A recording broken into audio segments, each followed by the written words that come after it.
Hello everyone, कैसे हैं आप लोग। आई होप आप सभी लोग ठीक होंगे। तो आप सभी का स्वागत है आपके अपने चैनल लिटिल एजुकेटर पे। तो आइए भाई, आज हम लोग पढ़ने वाले हैं कि भाई जो हमारा सेल होती है उसके शेप और साइज के बारे में।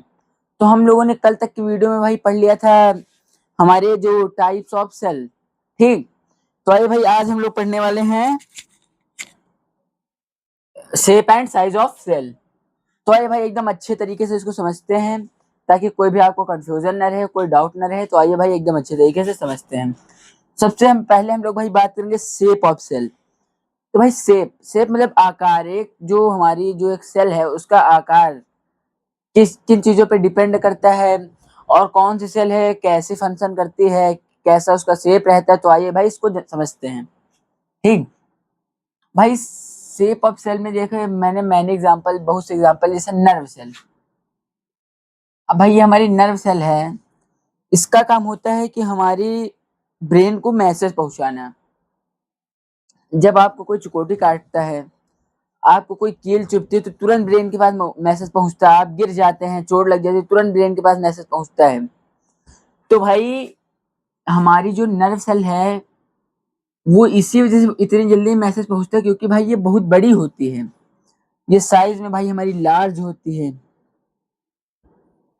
ये हमारी जो नर्व सेल होती है भाई ये लार्ज है, पूरी बॉडी में फैली हुई है, इस वजह से तुरंत मैसेज पहुंचता है। अब भाई जो हमारी है दूसरी आरबीसी। आरबीसी मतलब रेड ब्लड सेल्स। आरबीसी मतलब रेड ब्लड सेल्स। तो भाई ये जो हमारी आरबीसी है ये डिस्क शेप में होती है। ये डिस्क शेप में होती है ताकि अपने अंदर ये ऑक्सीजन होल्ड कर सके, क्योंकि हमारे बॉडी में जो ऑक्सीजन का जो ट्रांसपोर्टेशन होता है वो आरबीसी के थ्रू होता है। तो ये भाई डिस्क शेप में होती है।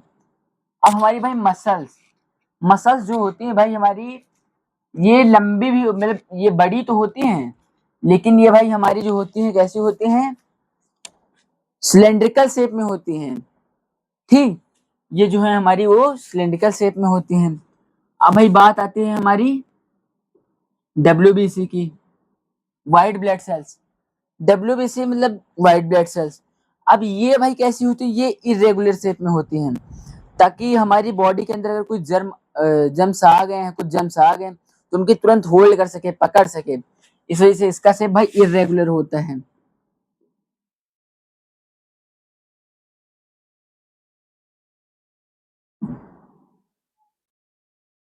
ठीक, अब भाई हम बात कर लेते हैं कि भाई इसका जो शेप होता है वो किस चीज पर डिपेंड। भाई इसका जो शेप होता है उस सेल का क्या फंक्शन है उस पे ये जो हमारा शेप है वो डिपेंड करता है कि भाई उस सेल का क्या फंक्शन है, उस हिसाब से ये अपना जो शेप है वो निर्धारित करता है। अब भाई अब हम लोग बात करते हैं साइज ऑफ सेल।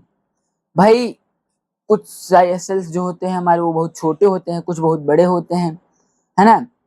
तो क्यों होते हैं, क्योंकि उनका भाई अपना अपना फंक्शन है, अपना अपना काम है ना। इस वजह से अपना जो है तो वो छोटे बड़े होते हैं।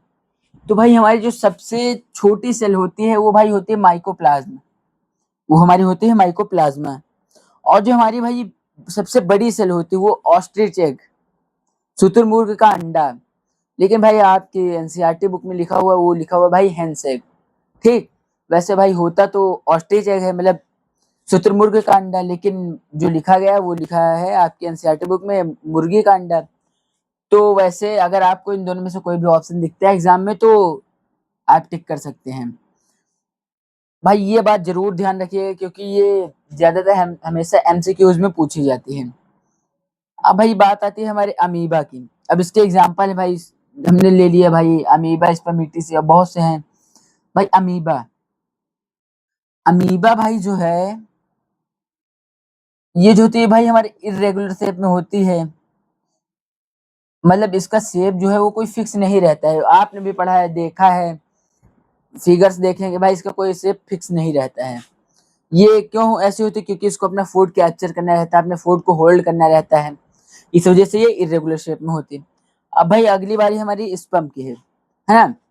स्पर्म जो होता है भाई हमारा, तो स्पर्म, इसका जो मेन पार्ट होता है वो मोटा होता है, फिर मिडिल पार्ट जो मीडियम साइज का होता है, और जो इसकी टेल होती है वो बहुत पतली रहती है, क्योंकि उसी के सहारे ये स्विम करता रहता है।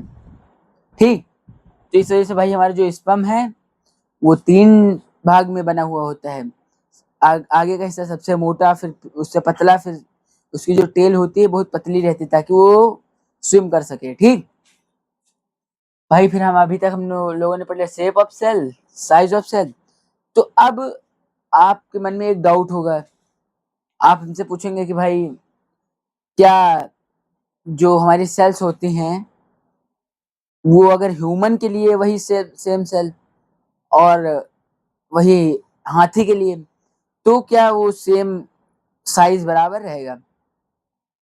देखिए, ये जो हमारी सेल होती है भाई, इनका जो साइज होता है इनके फंक्शन पे डिपेंड करता है, ना कि ऑर्गेनिज्म पे नहीं डिपेंड करता कि भाई वो कितना बड़ा है कितना छोटा है। इनके फंक्शन पे डिपेंड करता है कि भाई वो उनकी सेल कितनी बड़ी होगी। ठीक, तो भाई अगर आपको कोई डाउट हो तो एक बार कमेंट करिएगा, और अगर वीडियो अच्छी लगी हो, अगर आपके लिए जरा सी भी यूजफुल है तो प्लीज़ एक लाइक करिएगा, चैनल को सब्सक्राइब करिएगा ताकि आपको ऐसी इन्फॉर्मेटिव वीडियो मिलती रहें, और बेल आइकन दबाना बिल्कुल मत भूलिए। इसी के साथ मैं आप सभी लोगों से विदा लेता हूँ। जय हिंद, जय भारत।